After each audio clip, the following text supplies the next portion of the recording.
नमस्कार बच्चों, आज हम धातु परिचय पढ़ेंगे। धातु होता क्या है पहले हम ये समझ लेते हैं। धातु यानी क्रिया। हिंदी में हम धातु को क्रिया कहते हैं। क्रिया क्या होती है? जैसे पढ़ना, लिखना, बोलना, खेलना, खाना, पीना, ये सब क्रिया कहलाती है। इस क्रिया को हम संस्कृत में धातु कहते हैं। तो अब हम हमारा अध्ययन शुरू करते हैं। इस पाठ में आप धातु अर्थात क्रिया शब्द से परिचित होंगे। धातु को क्रिया कहते हैं। धातु के लट लकार के तीनों वचनों और तीनों पुरुष रूपों को पढ़ेंगे और प्रयोग करने में सक्षम होंगे। लट लकार ये सभी लकारों के रूप हैं। लट लकार लकार का रूप है। आपने लकार पढ़े होंगे। ये 5 प्रकार के होते हैं। लट लकार यानी वर्तमान काल, जो अभी चल रहा है, ये लट लकार कहलाता है। लिट लकार यानी भविष्य काल। लोट लकार आज्ञा काल, आज्ञा देने के अर्थ में प्रयोग में लेते हैं। लंग लकार यानी भूतकाल और विधिलिंग लकार चाहिए के अर्थ में प्रयोग में लिया जाता है। ये 5 रूप होते हैं लकार के, जिसमें हम लट लकार इसमें प्रयोग में लेंगे। ओके बच्चों, आगे पढ़ते हैं। क्रिया को संस्कृत में धातु कहते हैं। जिस शब्द में करने या होने का भाव हो वह धातु या क्रिया कहलाता है। जैसे खाना, पीना, पढ़ना, खेलना आदि, ये सब क्या कहलाता है बच्चों? क्रिया या धातु। धातु रूप पुरुष, वचन व काल के अनुसार चलते हैं। धातु रूपों का प्रयोग 3 पुरुषों में किया जाता है, जो इस प्रकार हैं। प्रथम पुरुष, मध्यम पुरुष, उत्तम पुरुष। प्रथम पुरुष में क्या आते हैं? जिसके विषय में कहा जाए। मध्यम पुरुष सुनने वाला, उत्तम पुरुष बोलने वाला।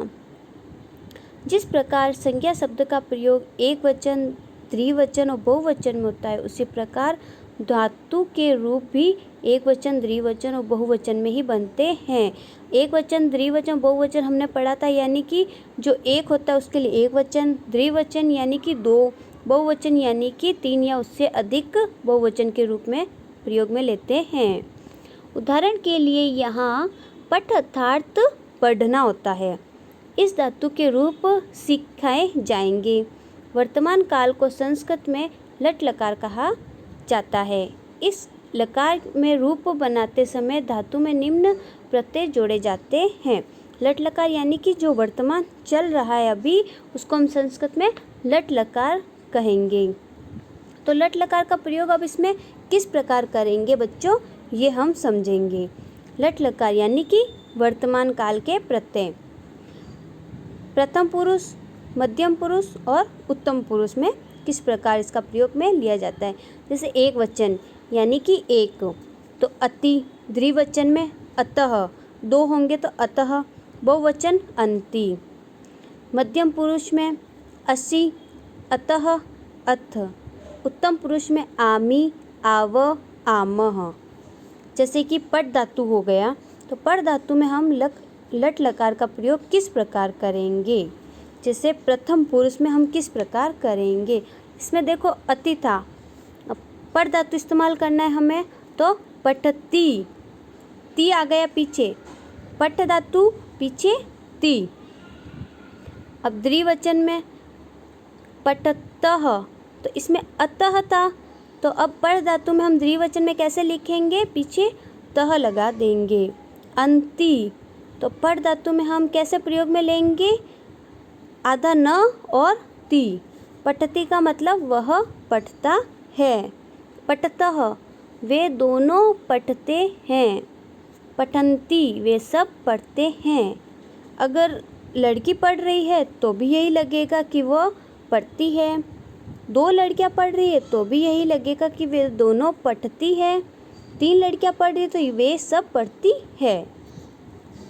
ठीक है बच्चों। जैसे मध्यम पुरुष में हम कैसे इस्तेमाल करेंगे? पठसी, पठतः, पठत। पठ धातु है और इसमें पीछे अस्सी लग गया, यानी कि अ साइलेंट है, इसमें सी लग गया। अब पट धातु में मध्यम पुरुष में पठतः, अ साइलेंट, पठत, ठीक है। यानी तुम पढ़ते हो, तुम दो पढ़ते हो, तुम सब पढ़ते हो। उत्तम पुरुष में अब बच्चों पठामी, पठाव, पठामह, मैं पढ़ता हूँ, हम दो पढ़ते हैं, हम सब पढ़ते हैं। समझे बच्चों? ये आपको धातु रूप याद करने पड़ेंगे, तब आपको अच्छे से समझ में आ जाएगा। धातु के प्रकार। अब धातु कितने प्रकार के होते हैं? अपरिवर्तनीय और परिवर्तनीय।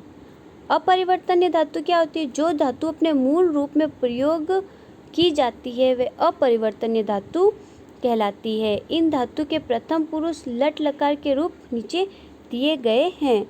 यानी कि जो अपने मूल रूप में ही प्रयोग में ली जाती है, जैसे होते हैं वैसे लिखा जाता है।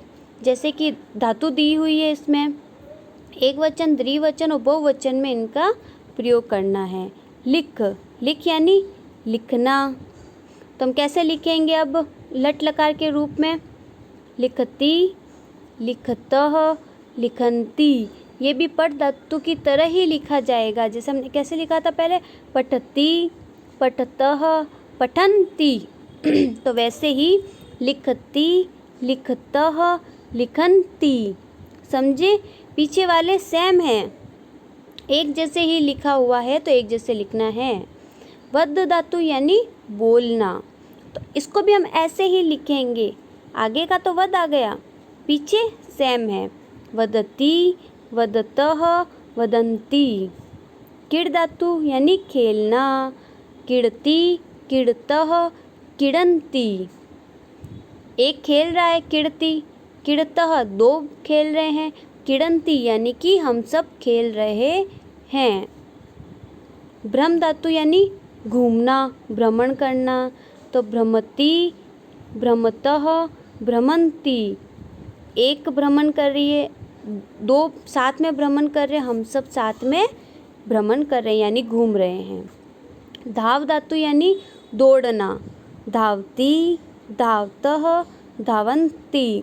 ये पट धातु के रूप के जैसे ही समान हैं, सिर्फ पीछे वाले एक जैसे हैं, बस आगे वाले चेंज हुए हैं। खाद यानी खाना, खादती, खादतः, खादन्ति। नम यानी नमस्कार करना, नमती, नमतः, नमन्ति। चल, चलती, चलतः, चलन्ति। इस प्रकार कुछ अन्य अपरिवर्तनीय धातु हैं। रक्ष, रक्षा करना, हर्ष, हंसना, गज, गरजना, पथ, गिरना, नृत्य, नाचना, पच, पकाना, चर, चरना, खेल, खेलना। इसके भी वैसे ही रूप बनेंगे, जैसे रक्ष से रक्षती, रक्षतः, रक्षन्ति। हस, हस्ती, हस्तः, हसन्ति। गज, गजती, गजतः, गजन्ति। पत, पतति, पततः, पतन्ति। नप, नपति, नपतः, नपन्ति। पच, पचति, पचतः, पचन्ति। चर, चरति, चरतः, चरन्ति। खेल, खेल, खेल का वही किड़न्ति वाला। अब आता है परिवर्तनीय धातु। जिन धातु के रूप बनाते समय उनके मूल रूप को बदल दिया जाता है वे परिवर्तनीय धातु कहलाते हैं। अपरिवर्तनीय धातु यानी कि कोई चेंज नहीं होता है, और परिवर्तनीय जिनके मूल रूप को बदल देते हैं उन्हें परिवर्तनीय धातु कहते हैं। इनके प्रथम पुरुष लट लकार इस प्रकार हैं, आप समझे। जैसे गम धातु है, ठीक है, गम यानी जाना, तो इसमें इसका प्रयोग कैसे होगा, परिवर्तन कैसे होगा, गच्छ लगेगा इसमें, गच्छति, गच्छतः, गच्छन्ति। गम नहीं बनाएंगे हम, ऐसे नहीं बोलेंगे गमती, गमतः, गमन्ति, ऐसे नहीं बोलेंगे हम, बोलेंगे गच्छति, गच्छतः, गच्छन्ति। एक गया, गच्छतः, दो गए, गच्छन्ति, हम सब गए। इस प्रकार से समझे आप। गे यानी कि गाना, तो इसको कैसे बोलेंगे हम, गाय, गायती, गायतः, गायन्ति। एक गाता है, गायतः दो गाते हैं, गायन्ति तीन गाते हैं। स्ता यानी कि तिष्ठ, संस्कृत में इसको कैसे, स्ता कैसे बोलेंगे? तिष्ठ यानी बैठना, तो इसके धातु रूप कैसे बनेंगे? तिष्ठन्ति, तिष्ठतः, तिष्ठन्ति। एक बेटा है, तिष्ठतः दो बेटे हैं, तिष्ठन्ति हम सब बैठे हैं। इसी प्रकार धा धातु को कैसे बोलेंगे? जिद यानी सूंघना, जिदति, जिदतः, जिदन्ति। दृश धातु मतलब पश्य, देखना, कैसे बोलेंगे? पश्यति, पश्यतः, पश्यन्ति। पा धातु यानी पीना, पिब, पिबति, पिबतः, पिबन्ति। दा धातु यानी यक्ष यानी देना, यक्षति, यक्षतः, यक्षन्ति।